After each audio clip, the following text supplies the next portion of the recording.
Hi Tarot Tribe, it's Ethany, and this is part 5 of starting your tarot business. So, as I mentioned before, this is a series of videos that was requested. Nothing I say here is gospel. This is all just my thoughts and my experience on the subject. Take what resonates with you and leave the rest. This advice can be used for oracle card readers, angel card readers, healers, and energy workers as well. I use the tool of the tarot as my main spiritual tool, and I run a tarot business and academy, so this is the perspective on which I speak. So in the past video, in the last one, part 4, I talked to you about your online space, your social media, and content delivery. So in this final video for getting started with your tarot biz, I'm going to just cover a bunch of subjects that I feel like it really didn't fit into any other order, but I really wanted to have a chat about it anyway. And I felt it was really important. Maybe, I don't know, maybe I could use a bit more order in my life. But hey, I'm a chaotic Gemini. I like things to just be like inspired and just go with it. So I'm going to cover schedules, integrity, patience, community, and celebration. So those are the 5 topics I'm going to cover today, and I'm really excited to hear what everyone thinks about these specific topics. So the first one is schedules, and I just mentioned I'm like this more kind of like this feels right, let's do this now. And even with big projects, I can often be that way. But like I'm going to start a new oracle deck, and then I'm like, holy crap, I've got so much on my plate. So maybe I could use a little bit more of my Virgo rising and create better schedules. But what I do have is a schedule for my business, and that is non-negotiable, because creating a schedule for your business is going to save your sanity. I really am a fly by the seat of my Wonder Woman pantaloons kind of girl, but work is not one of them because it doesn't work that way. Yes, you can do things when you feel like it, but you can't just not feel like showing up to work for a lot of stuff. You need to show up and you need to have a schedule. I have a son to take care of, a man I adore, I have friends, I have projects I'm working on, and people who rely on me and my clients to get my shit done. So schedules make that happen. And schedules are where the work really begins, because this is where you decide and commit to how often you're going to post a video on YouTube or blog or create something for your people, how often you're going to do giveaways, how often you're going to do competitions, and then stick to it. Life happens, and I'm not saying that it doesn't, but the more you can prepare and set the space and time aside for you to work on your biz, the more you are going to see results. And I 120 million% guarantee this. You probably even can't do that, but I guarantee this works because it's worked for me. I have days in the week where it's like these are my work hours and that's all I've got. So you better get shiz done, because the rest of your life is going to be looking after your family and doing other things. So believe me, schedules will save your sanity and your business probably.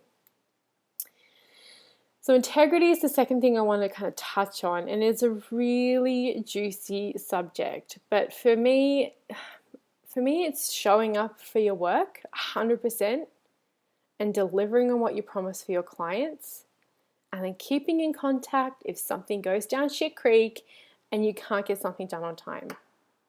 So for me, being a professional in any field means that there is integrity around all that you do and with what you do. Whether it's a team of people relying on you to show up for practice in a game, or whether you needed to do a part in a presentation for work, people need to be able to rely that you show up. So when someone orders a reading from you, and they need to know that you're going to deliver. So for me, I have a email that goes out. I have different templates, and I say that this is the information I need, and this is when you're going to get the reading back within 7 days, or whatever my schedule is looking like. So people know what to expect from you. They're not just sitting around going, well, I wonder when that's going to happen. And then if something does happen, like I get sick, I always let people know. Or like at the moment, Customs has been holding my decks for clearance. So I emailed everyone who's pre-ordered them and just said, look, I'm really sorry. I've been on the phone with Customs all week. They should be here on Monday. They'll be going out as soon as they arrive. I will let you know. That's just integrity. It's treating people like you would want to be treated. And it's how you build long-term relationships with people. This is how you get a library of testimonials and how people will refer you to their friends, which for me is the highest form of praise and trust. So trust your feelings around this. If it feels good and you feel good doing it, then you're on the right track. And as I mentioned, these are just how I feel and from my many years of reading and my many years in the corporate world as well. Patience. Oh, I know. Every time I hear that word, the Gemini in me groans. I am very well known for being impatient, but there are things that are just going to take time. And there's only so much you can do about it. It's like when I was pregnant in the last month, I felt like a year. It was excruciating. It was so uncomfortable and just so long. But if you can make peace with the fact that things are going to take time and learn to take it one step at a time, then you're going to allow so much space for yourself. It's okay for your business to take time to build. It takes everyone time to become successful in their version of success. My version is going to be different from your version. It's very personal. And you can't do everything at once. It's just not possible. You'll burn yourself out, you'll probably drive yourself crazy, and you won't be able to work at all, which serves no one, including the most important person, which is yourself. If all you can manage is one blog post or a piece of art or a video a month, then that's fine. At least be doing it consistently and doing it really, really well. I used to tell myself when I was working in a job I wasn't happy with, even if I got home after my job and did one thing for my love business, for my tarot business and for my blog, I was keeping the momentum going and building on where I wanted to be, and it really served me well. Just one thing, and it started out as just blogging and finding things and sharing them. That was all I could really do because I was exhausted after coming home from working all day in a corporate job. But that was all I needed to do. So patience, young Padawan, it will come. It seems to be that everyone has there's a lot of hype and don't compare yourself, and it's very hard, but yeah, patience. And I need to remind myself of that for myself as well. And so the next little thing I wanted to have a chat about was community. And I love the tarot community, and I have found many people over the years. I have wonderful mentors, friends, and colleagues. I have found so much support to keep going and be, the best me that I can be.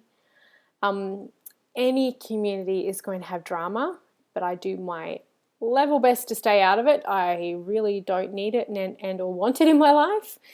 And people, you're not always going to agree with everyone, and there's going to be unavoidable people who trigger you, both online and offline. But hey, that's just people. The great thing about community is you can interact with your communities as much as you want, whenever you want. So you don't have to spend all day on social media or groups or forums or posting on Twitter. You really don't have to. But connecting with people does grow your network. It can find you support and inspiration, and it can help you reach your potential clients as long as you're doing it in a way that is, authentic and it's sharing. So a nice way to jump in is to join a couple of groups on Facebook or take part in a social media challenge in a community that you're interested in and just start. But don't let that kind of overwhelm you either. There are many voices out there. Just dip your toes in and do only what feels comfortable for you. And then the last little one is celebration, and it's not even little, is it? It's a huge thing. So I feel that you should always celebrate your first paying client. Then celebrate your first 5, then your first 10, your first 20 email subscribers to your mailing list. Sometimes these little goals and these little celebrations are what keeps us going at times. something that my sister once said to me when I was looking to transition my business online, when I was moving from having most of my stuff, in workshops face to face and readings face to face to moving a lot of it online, was if you can get one paying client online, you can get 100, and then maybe 1,000, and then maybe 10,000. So how fucking true is that? If you're making money online, you can always make more. You just probably need to fine tune a few things and have, patience. You will add things, you will take things away, and some days you'll probably want to ditch the whole computer out the window. But if you're authentic and you're being of service and you're true to yourself, you can reach a lot of people who are looking for you right now. And I will happily celebrate your milestones with you. So let me know when they happen and we can have a virtual dance party. I'm not very good at virtually dancing. I want to hear from you in that. Do you set yourself goals every month? Do you set yearly goals? My God, do you have goals? I hope you do. One thing I do every year is set my yearly and my monthly goals. And I recommend that you totally do that. Even if it's just 2 numbers or just a few goals, I do it every month. I do a breakdown, and I have the full moon guides every month. In 2016, I have the business breakdown sheet for free that you can use as well if you want.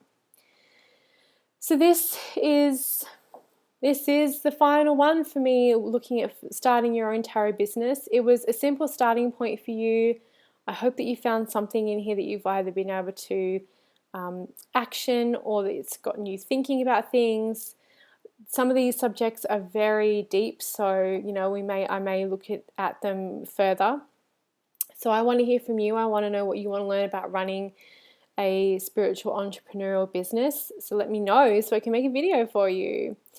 And if you want to work with me for a personal reading, biz coaching, or one-on-one certification for the tarot, come on over to ethany.com and check out how you can work and connect with me. So thank you again so much for watching all of my series in this. And if you liked this video, then please subscribe to my channel.